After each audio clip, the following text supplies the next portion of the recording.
Artemus Toast here, and actually, this isn't so much an all kinds of awesome trademark album review.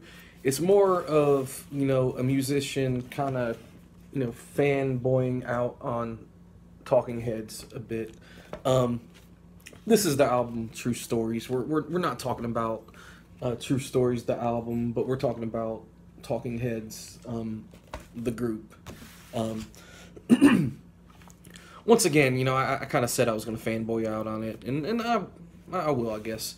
I mean, the bottom line is I'm a huge fan of Talking Heads, and I was thinking I haven't done all kinds of awesome trademark album review in a while, so I was going to do one. So I was thumbing through the teas, and I came across my Talking Heads albums, and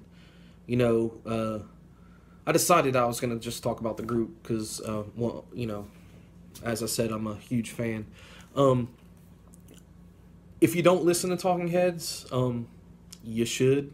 Um, you know, they're their group that started in the late '70s. I'm not gonna give a history of the group. I mean, there's Wikipedia for that. You got the interwebs. Just use it. I'm just talking about my knowledge and my feelings of the band. You know, and mainly and not to disrespect the rest of the band, but David Byrne, as a songwriter, as an artist, as a producer, and also his collaborations with Brian Eno, you know, and his collaborations to modern day, the thing the when he collaborated with Saint Vincent, or Annie Clark, it was all kinds of awesome.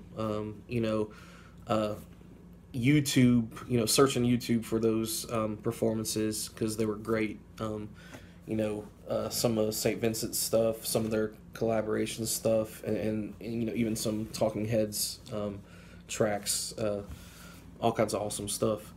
Um, I'm trying to, as I'm talking, I'm also trying to think of a way, or words to describe, why I'm such a fan, and I I really can't, come to one single conclusion. It's their obviously their sound, their songs. They with each album they progressed. Became a larger Talking Heads became a larger group. Of course there were the core members, but just the audio landscape grew. That's why you have the difference between songs like Psycho Killer, which has one of my favorite bass lines, of all time. So that's a shout out to Tina of the band, Tina Wentworth. If I'm not, once again, I'm a huge fan, but I'm not. I don't care about their birthdays and stuff like that. Excuse me, Tina Weymouth. I got the interwebs right here. Once again, one of my favorite bass lines. But you have the simplicity of that song, and then obviously as you notice the change in their sound. By the time they had tracks such as "Burning Down the House," definitely could see funk influences, and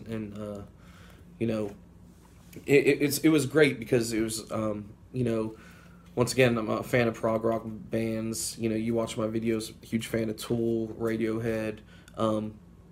Essentially, the scale that I use myself is if it sounds like something that I couldn't do, or I can't figure out how they created it, or they were able to make something simple complex. Um, you know, I kind of dig the group, and that's a huge reason why I'm a huge fan of Talking Heads. But as I was saying, about their song progression, Nothing But Flowers, also a big jump in sound, a big fan of that song, and she was. I mean, their catalog is, um, I could relate to a lot of their songs too, or once again, all songs are open to interpretation, especially if you didn't write it and don't know what the motivation behind the song was. But you know, there's a lot of songs, like "Once in a Lifetime" and "This Must Be the Place" is a great song.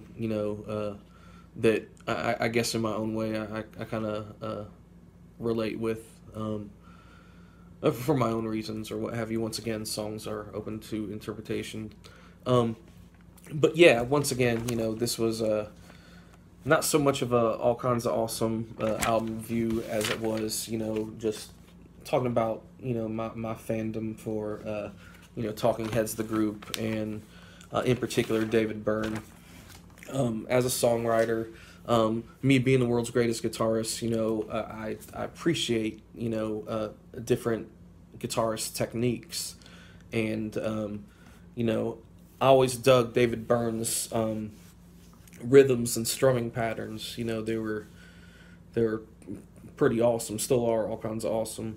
I think I may have to include David Byrne, the guitarist, on my underrated and underappreciated playlist one of these days, because I do feel that obviously Talking Heads have a huge fan base. They're critically acclaimed. They're in the Rock and Roll Hall of Fame. They're an inspiration to a lot of musicians. In the whole, and of course along with that comes the influence of David Byrne. To this day. All that aside, I think him as a guitarist is kind of underrated and underappreciated. Next time you're listening to a Talking Heads song, really, pay attention to the guitar part. And I know it's hard because, a lot of Talking Heads songs, especially, the latter half of their existence, a lot of layers, a lot of tracks, a lot of depth. So, sometimes it's hard to focus in on a guitar, but the way he did it and the way it was engineered and the way it was produced, it's not too hard.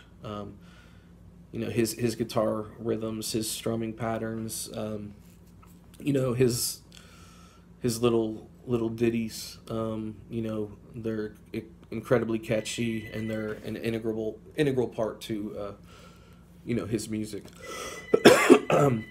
But the phone's ringing, might be another gig to attend to, but all kinds of awesome. Talking Heads, Artemus Toast out.